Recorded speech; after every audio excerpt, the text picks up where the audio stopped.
반갑습니다. 시성감이모의 사주세요 구독자 및 시청자 여러분, 사주세요입니다. 자, 오늘 일주론 기미일주 진행하도록 합니다. 기미일주의 특징이 뭐고 어떤 쪽에 유리하고 불리하고 노력해야 되는 건 무엇인지 함께 나눠보도록 하죠. 바로 가보죠. 사주의 가치를 더해서 저는 사주세요. 우선 기미일주를 이렇게 좀 풀어놨어요. 네, 관대, 일간, 뭐 관대, 양, 관대, 쇠, 묘 해가지고 편인, 편관, 비견, 식신, 편재 요러한 것들의 에너지를 갖고 있는 것이 기미일주구나 이렇게 이해하시면 될 겁니다. 우선 우리가 기미일주를 이야기할 때요, 기미 하면은 여러분 얘 뭡니까? 음인살이에요. 좀 생소하게 보일 수도 있습니다. 보통 양인살이랑 음인살을 합쳐서 양인살이라고도 많이 하는데 엄밀히 말하면 뭐 음인살이다라고 해요. 근데 여러분, 양은 발산한다면 음은 수렴하죠. 수렴한다고요. 그래서 사실은 요 살자, 죽일 살자잖아요. 살자를 붙일 필요는 크게 없다 이렇게 보시면 돼요. 예, 그래서 기미는 음인살 중에 하나인데 이거는 딴 거 없어요. 기술, 창조, 무언가를 만들고 뭐 수리하는 거, 기술적인 것을 요하는 것에 굉장히 탁월할 수 있구나 이렇게 보시면 돼요. 네. 여담으로 여러분, 양인은 뭐예요? 양인은 12운성상 제왕이 있습니다. 제왕이 있다라는 거는 겁재예요. 네. 뭐가 있어요, 여러분? 병오, 이거 양인이죠. 여기 겁재잖아요, 겁재. 두 개의 12운성상에서는 제왕이고, 예. 그래서 우리가 양인을 뭐 양털 깎아요가 아니에요, 여러분. 이거 잘못된 겁니다. 양인은요, 이러한 양기운의 태과를 의미하는 거예요. 그러니까 우리 양인하면 무서워요, 뭐 자기 멋대로 해요, 막 이러는 얘기가 양털 깎는 게 아니에요. 양기운이 태과돼서 발산함이 태과된 상태를 양인이라 그랬던 거죠.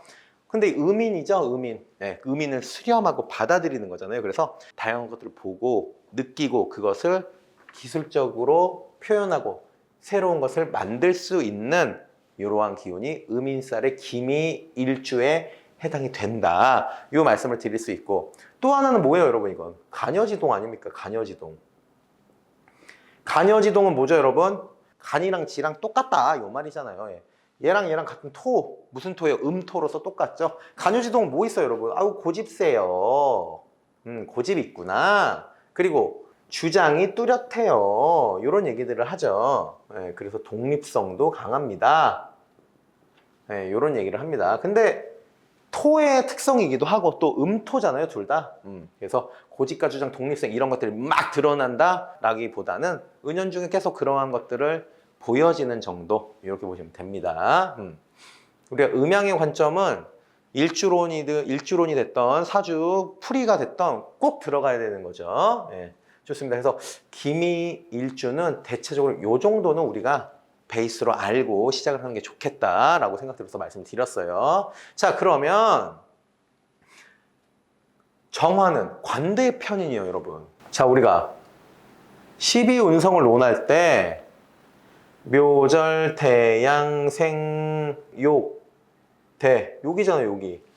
에너지 레벨이 높죠. 수면 위에 상승하는 구간에 있는 것이 관대죠. 그러면 정화, 관대의 편인은 쓸 수가 있는 녀석이잖아요.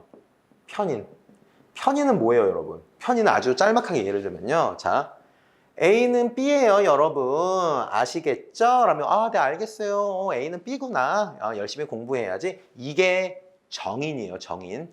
편인은 A는 B예요 라고 선생님이 얘기하면, 왜 A가 B가 될까?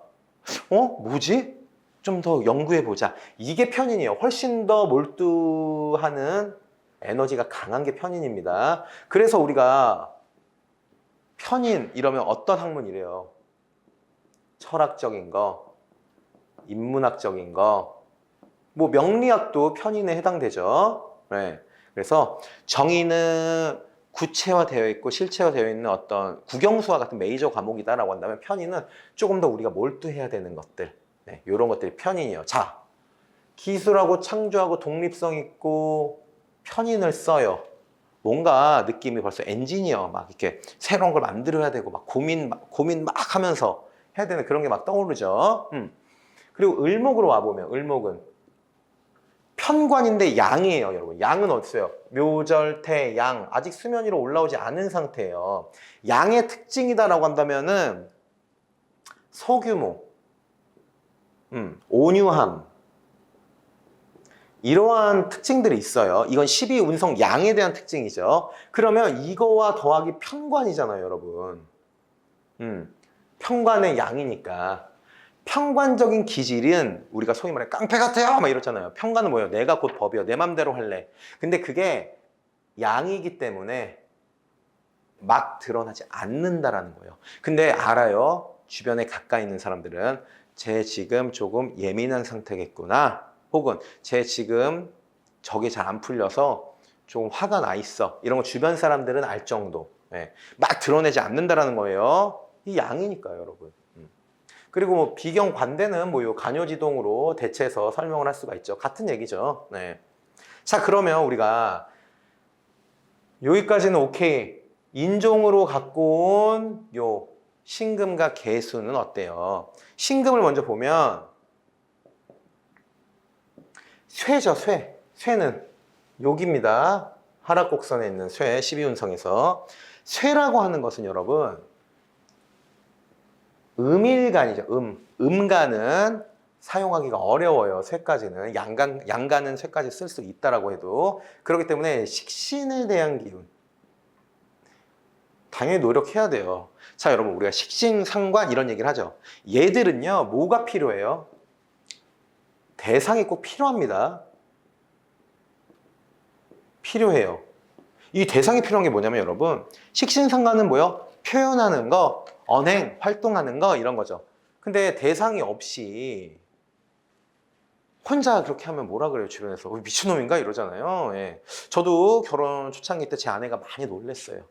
여러분들도 놀라시는 분들 있을 거예요. 특히나 이 식상 쓰는 남편들은 샤워하면서 뭐 해요? 랩도 하고 춤도 추고 노래도 하고 별 짓을 다 하죠. 네, 그러면 아내들은 어때요? 뭐야? 귀신 들린 거 아니야, 저 녀석? 네, 제 아내가 많이 놀랬어요. 제가 대상도 없는데 혼자 식상을 쓰고 있길래. 어찌됐든 식상은 대상이 있을 때 발현성이 큰 거예요. 그런데 쇠죠. 쓰기가 좀 어렵죠. 여러분, 인류는 생존과 진화를 거듭하면서 하나를 확실하게 깨달은 게 있어요. 혼자서는 살 수가 없구나. 근데 시대가 변하고 과학의 발전으로 이제는 혼자서도 살 수 있는 시대죠. 자, 여러분, 지금 제가 기미일주론에 대한 강의를 하고 있는데 저 지금 누구랑 하고 있어요? 저 혼자 하고 있죠, 지금 여기서. 예, 뭐예요? 미디어의 발달과 카메라 혹은 마이크 이런 기술의 발달로 인해서 혼자 하고 있는 거잖아요. 하지만 결론적인 거는 정서적인 부분은 이걸로 채울 수가 없다라는 거예요. 결국 사람은 함께 해야 돼요. 대상이 필요해요. 그래서 기미일주분들은 외로움을 즐기지 마시고요. 주변과 나누려는 그런 노력이 필요하다라는 말씀을 꼭 드립니다. 이어서 계수는 묘의 편제예요, 여러분. 묘는 어디 있어요, 묘? 여기 있잖아요, 여기. 이제 수면 밑으로 들어가고 있죠. 에너지가 굉장히 약하다. 묘 뭡니까? 묘지. 공동묘지 할 때 그 묘죠. 편제. 예측하기 어려운 재물. 뭐 있어요? 코인, 주식, 도박 뭐 이런 것들이죠. 한탕 크게. 기본적으로 기미일주분들은 이게 묘지이기 때문에 현실적인 것에 욕심이 좀 적다라고 보시면 됩니다. 뭐 있어요? 대표적으로 야, 돈 막 재물 욕심. 와, 막 뭐 벤츠, BMW 뭐죠? 뭐 시계, 뭐 롤렉스, 뭐 이런 것들, 뭐 백, 뭐죠? 에르메스 이런 것에 큰 관심을 두지 않는다. 이렇게 보시면 돼요. 물론 이거 시대적으로 봐야 돼요. 자, 우리는 기미일주로서 요곳에 살고 있죠. 여기는 우리의 삶이죠. 예, 나를 포함한 삶. 이거에 대한 영향력을 받죠. 이거에 대한 영향력 대표적으로 SNS가 있죠. 맨날 인스타에 뭐 좋은 거예요 올리면 영향을 받아요. 근데 그럼에도 그 영향력을 크게 느끼지 않아요. 다시 말하면, 좀 확장해서 말하면 편제적인 욕심은 버려야 됩니다. 네. 저는 기미일주인데 화끈하게 코인으로 한번 질러보고 싶습니다. 네, 그러면 인생이 화끈해질 겁니다. 네.